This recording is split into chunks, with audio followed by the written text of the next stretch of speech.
А в Сысольском районе в выходные вспоминали первого коми-поэта Ивана Куратова. На его родине прошел традиционный праздник коми-поэзии. Как отметили гости, на этот раз участники чаще читали произведения не основоположника коми-литературы, а других авторов, что, впрочем, вполне соответствовало названию торжества – «Меном Муза», в переводе «Моя муза». Но, как выяснил Константин Куратов, куратовский праздник не был сугубо поэтическим.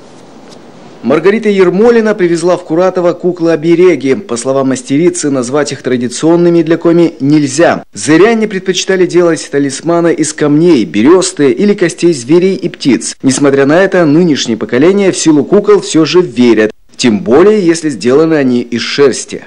Я и куклы делаю, и шью, и вяжу, и пряду. Я могу полностью овечью шерсть переработать и превратить в нитки. Сейчас вот опять работу принесли – собачью шерсть. Снова буду прясть. Мария Куратова на этом празднике только обучает работе на ткацком станке. Говорит, садятся за него многие, а вот связать половицу берутся единицы. Я детей обучаю, они очень довольны. Хотя, сказать по правде, не всем это нравится. Но те, кто действительно хотят научиться, занимаются усердно. И все понимают, что и как делать. Станок ведь штука сложная. Пропустил где-то и все, работа испорчена.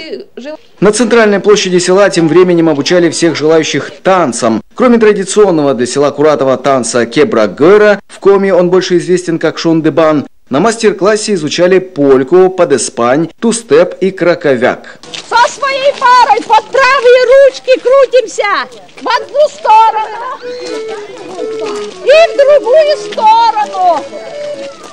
За происходящим внимательно наблюдали гости из Москвы. Накануне они побывали на Сыктывдинской заваленке и признавались, такое обилие по-настоящему народных праздников для них в диковинку. Вот замечательно, что такие мероприятия проводятся в сельской местности. А вот село как раз дало очень много, я бы сказал, даже по всей России, замечательных деятелей культуры и искусства. Это прекрасно, то, что эта память сохраняется.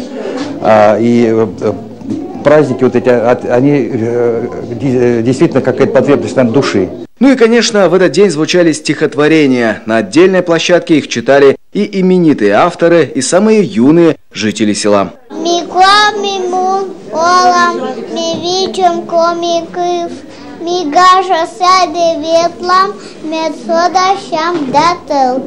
Константин Куратов, Надежда Бушенева, Василий Янин, телеканал Юрган, Сысольский район.